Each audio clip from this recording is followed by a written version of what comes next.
Hello friends, welcome back to this series where we go through and explain the book on quantum mechanics by Steven Weinberg.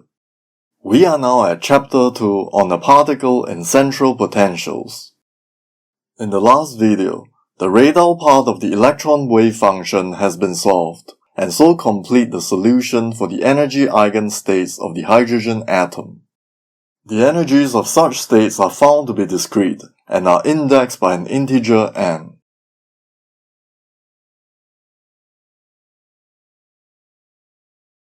Z is the atomic number of the nucleus, as we have solved the more general problem where there are more than one unit of positive charge in the nucleus. These states are also angular momentum eigenstates, which are the spherical harmonics YLM that determine the angular form of the wave functions. These are solved previously in lecture 10 and 11. The connection of angular momentum to the specific energy problem of the Coulomb potential, which describes the interaction between the electron and the nucleus, lies in this constraint on the range of L. Recall that this must be satisfied in order for the wave function to be a normalizable state of an electron bound to the nucleus. We have derived this in the last lecture. Let's see the effects of this energy quantization on the wave function, specifically the radal part. This radal function can be expressed in terms of another function u, which is in turn related to the Laguerre polynomials. And since the parameter kappa attached to the radal coordinate is related to the energy by definition, it is also quantized.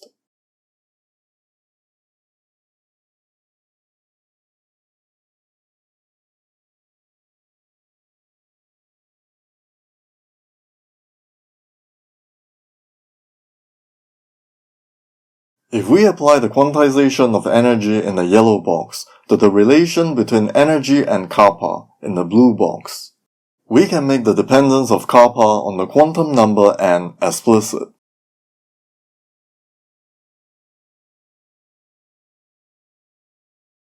The factor in the red box simplifies to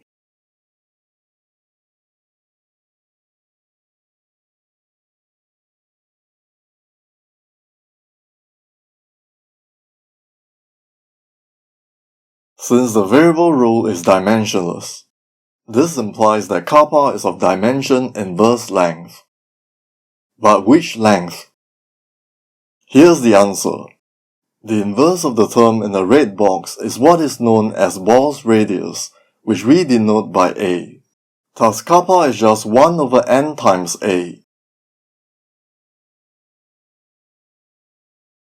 This radius actually tells us the size of the atom. We can see this by looking at the radal function. Substituting the function u into the first equation, we have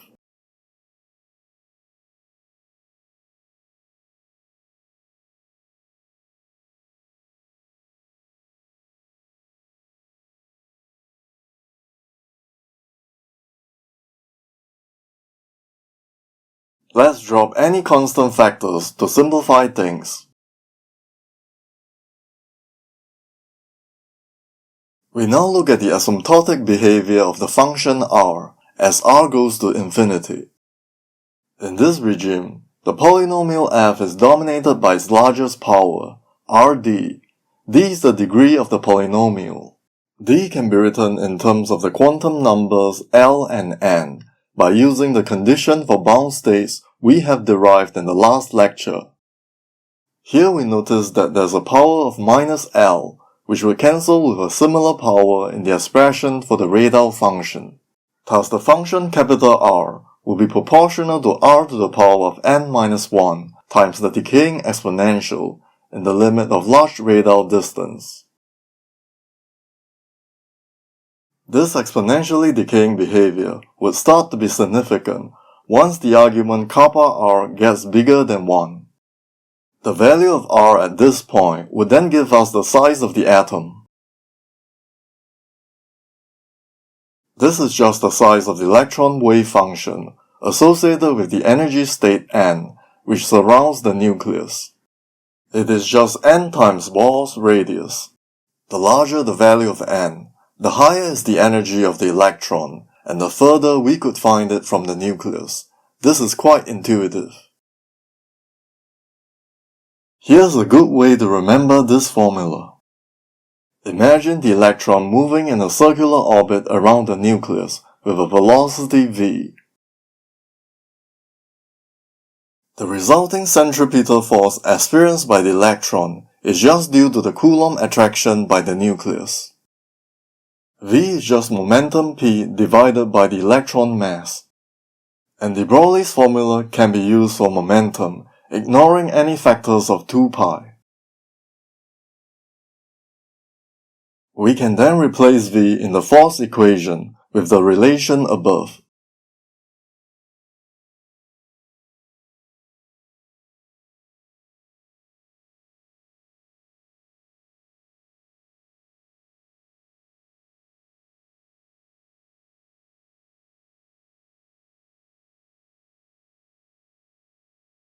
This simple hand-waving argument gives the correct Bohr's radius. Let's plug in some numbers into our formulas to get a feel for the magnitude of things. Here's the figures for the mass of an electron, its electric charge, and h bar.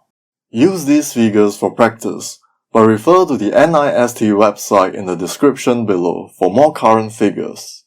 These are all in CGS units, also known as Gaussian units, which is what Weinberg used in Chapter 2.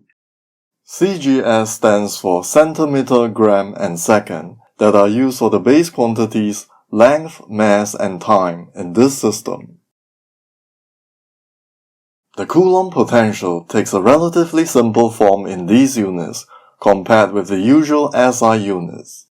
A general rule for the conversion of formulae in electrodynamics is just attaching to the square of electric charge a factor of 1 over 4 pi times the electric permittivity of vacuum. We shall not dwell too much on this topic. Refer to our series on electrodynamics for more discussion. Let's use these figures to calculate the Bohr's radius. Z is left free to be adjusted according to the situation. We find that it is approximately 0.05 nanometers. For the energy of an electron in state n, from these same figures we get. It is more sensible to see this in units of electron volts. Note the conversion between 1 erg and the electron volt. Thus we get the well-known figure of minus 13.6 eV for the ground state energy of a hydrogen atom. Another useful formula concerns the photon. Let's relate the energy of a photon with its wavelength using Planck's law. The angular frequency omega is related to the wave number k through the speed of light, and the wave number can be expressed in terms of the wavelength using the usual relation.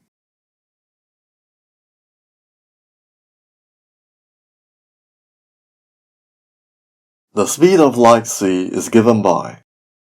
Let's put this in terms of nanometers per second. Substituting c and h bar into the photon equation gives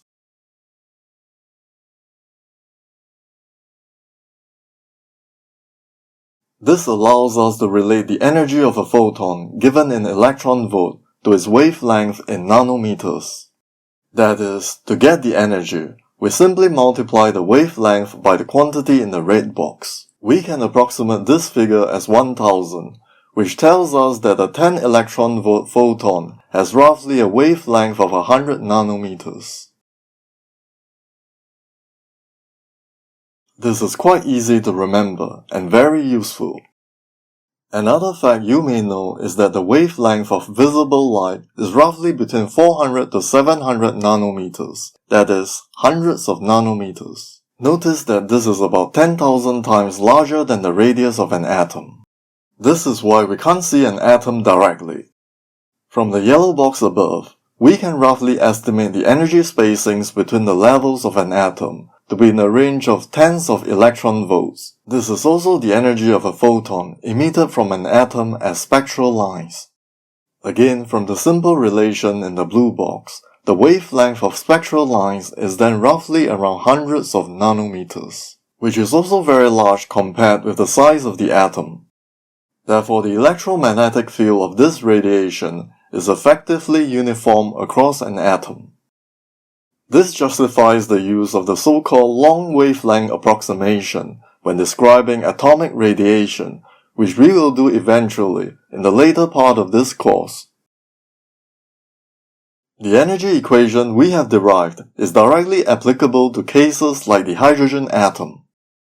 Singly ionized helium, that is, helium which has an atomic number of 2 but is missing 1 electron, or the doubly ionized lithium. These cases have different positive charges for their nuclei, but all have a single electron. Thus they correspond exactly to the quantum mechanical model we have calculated.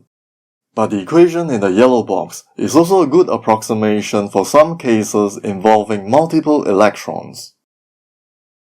For example, the alkali metals, such as lithium, sodium, and potassium, just to name a few. Even though all these atoms have different atomic numbers, they can be effectively described by Z equals 1. Because in these cases, much of the central charges in the nucleus have been shielded by the inner core of tightly bound electrons, leaving just one outer electron, which experiences a Coulomb attraction of effectively Z equals 1. Therefore, this is just like a hydrogen atom. So the single electron model in the yellow box works quite well for such cases. Let's look at the hydrogen atom more closely for our next example. The energy difference between the ground state n equals 1 and the first excited state can be calculated with our formula.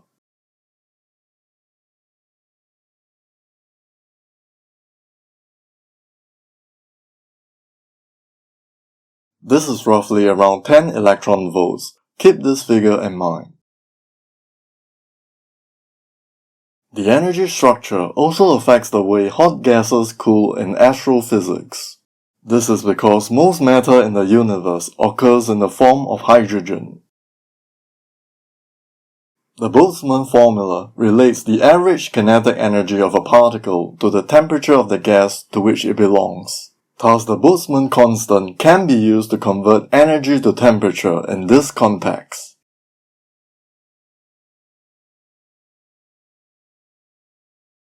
Using this relation, we can convert the excitation energy of the hydrogen atom to temperature.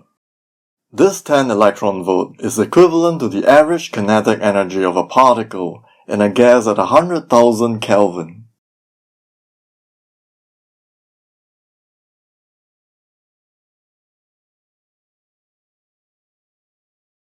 This means at this temperature, the collisional energy between hydrogen atoms could be absorbed by their electrons, bringing them to the excited state. The energy is then radiated away in the form of a photon as the electron falls back into the ground state. This is the cooling mechanism for hot hydrogen gas. However, this doesn't work when the temperature falls below 100,000 Kelvin. But if heavier elements are also present in the gas mixture, this could still work, because the outer electrons of these elements are sitting on levels of larger n, since the inner orbits are all filled up as a result of heavier atoms having more electrons. Only outer electrons are relevant, since they are the ones that are free to be excited due to Pauli's exclusion principle, which will be discussed in Chapter 4. Larger n means the energies of two adjacent levels are much closer to each other by the energy formula in the yellow box. A direct calculation shows this clearly.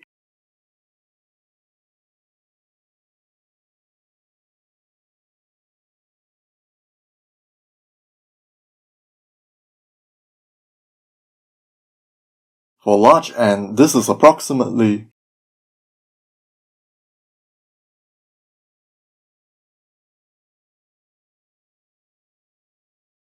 the energy spacing is suppressed by the cube of n. Thus, excitations between these levels can occur at a lower temperature. Therefore, the presence of heavier elements in hot gases could allow them to cool below 100,000 Kelvin in the astrophysical setting. This is a good place to introduce some common notations and terminology regarding the bound states in the hydrogen atom. Each energy contains angular momentum states with the quantum number L between 0 and n-1, as shown in the blue box. The numerical values for L is often labeled alphabetically as SPDF for 0, 1, 2, 3, and so on. The state NL is just notated NL.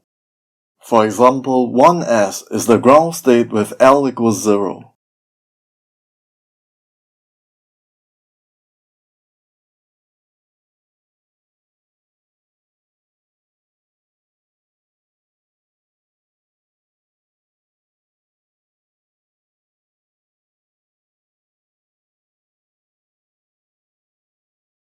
Let's put the wave functions on their respective levels. These are the three levels that will be important for our discussion in a minute. For example, psi1s is given by the energy quantum number 1 is carried entirely by the radal function, while the angular momentum quantum numbers are carried by the spherical harmonics. X hat is just the direction of the position vector, which is equivalent to the angular coordinates. We would not be interested in the magnetic quantum number m for the present discussion. Recall how these wave functions transform under parity.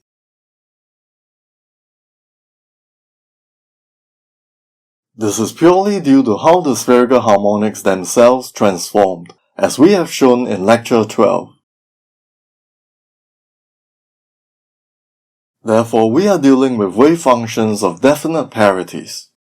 Even parity means transforming with a positive sign, and odd parity with a negative sign, by the rule below.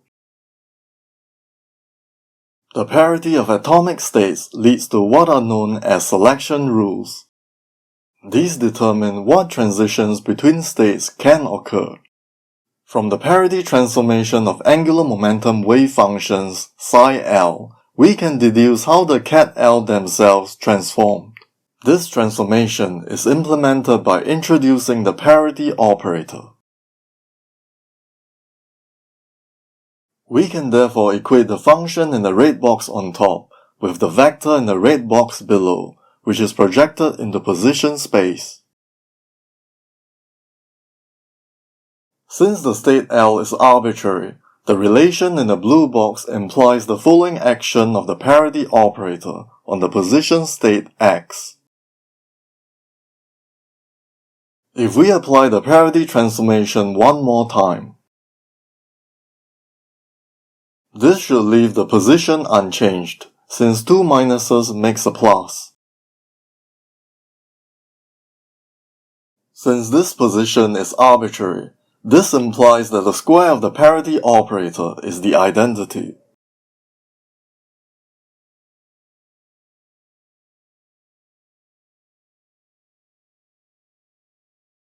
With the results at the bottom, let's derive some selection rules. The question we ask is whether the following transition is allowed. That is, if we could measure the state n'(L') for the initial state nL after some time interval. We assume that this time evolution operator can be expanded perturbatively when the interaction represented by H is weak.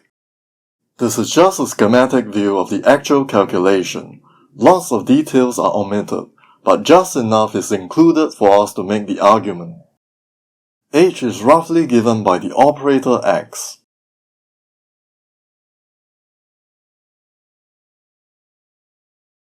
This represents the displacement of the electron with respect to the nucleus, and is proportional to the electric dipole moment of the atom.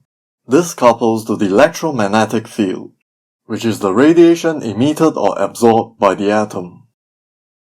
In slightly more details, H is actually where alpha describes the time-dependent EM field. It is a C-number function and not an operator.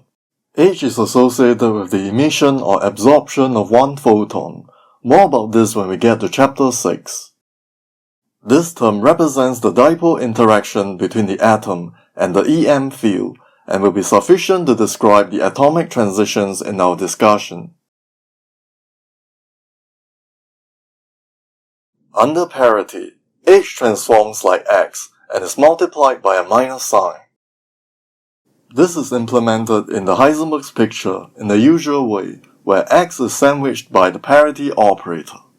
We get this from the effect of parity on the position state. Now we are ready to derive the selection rules due to parity. Let's replace H by X in the time evolution operator.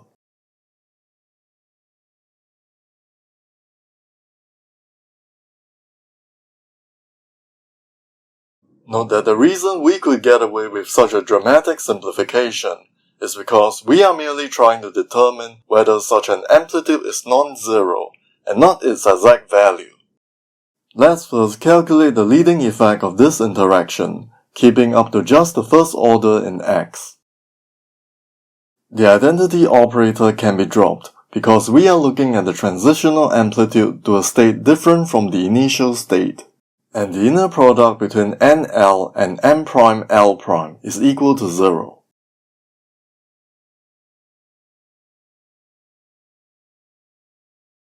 Thus, this is the leading order of the transitional amplitude of the process. Since both the initial and final states are eigenstates of parity, we can write them in the following ways.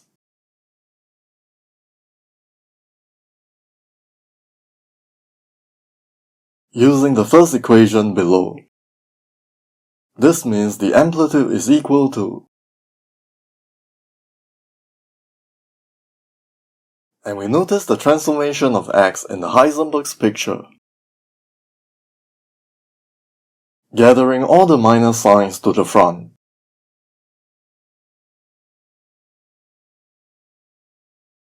If the overall sign turns out to be negative, then the only way this equation can be true is that the amplitude is equal to 0.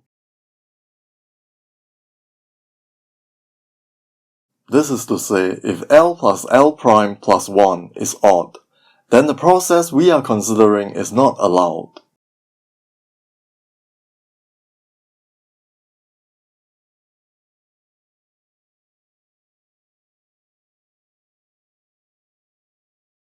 This is the selection rule due to parity regarding atomic transitions involving one photon. Let's apply this to the transition between the first excited state and the ground state in a hydrogen atom, specifically for the case when one photon is emitted. Such transitions between the levels n equals 1 and n equals 2 are called the Lyman alpha transitions. More generally, any transitions from a higher energy level to the ground state in the hydrogen atom is called a Lyman transition after their discoverer, the physicist Theodore Lyman. For the first process, a photon is emitted when the electron makes a transition from 2s to 1s. The corresponding values of L and L' are both 0. Therefore, L plus L' plus 1 is odd. Thus, this process is forbidden by the selection rules. On the other hand, for process 2, L equals 1 and L' equals 0, thus the condition below is not satisfied. This transition is allowed. These results are relevant to the process of hydrogen recombination in the early universe. When hydrogen exists in the form of a hot plasma, which is a soup of protons and electrons moving freely in thermal motion, the recombination of protons and electrons to form neutral atoms as the universe cooled was the first step towards formations of more complex structures. Let's examine whether this process of an electron being captured by a proton can be adequately described by transition 2, which is allowed by parity.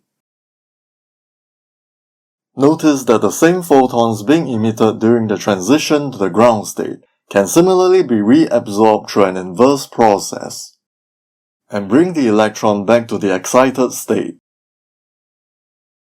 Thus, the captured electrons could escape again by reabsorbing the photons in the environment. So even though the second transition is allowed, it is not an efficient mechanism for hydrogen recombination. Let's look again at the first transition. But this time, we will consider the two-photon process instead. Recall that each insertion of H is associated with one photon. By choosing x squared instead of x, we will have to change the value of 1 in the condition below to 2.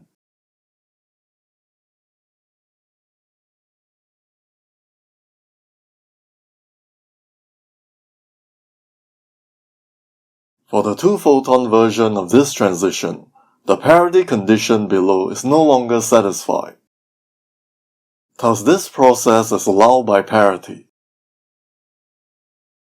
But would the capture of electron be again foiled by photon reabsorption? Just by absorbing one photon similar to those emitted would not have sufficient energy to re-excite the electron. Two photons would have to hit the electron simultaneously for this to happen. But this is highly improbable. So we now have a viable mechanism for hydrogen recombination in the early universe.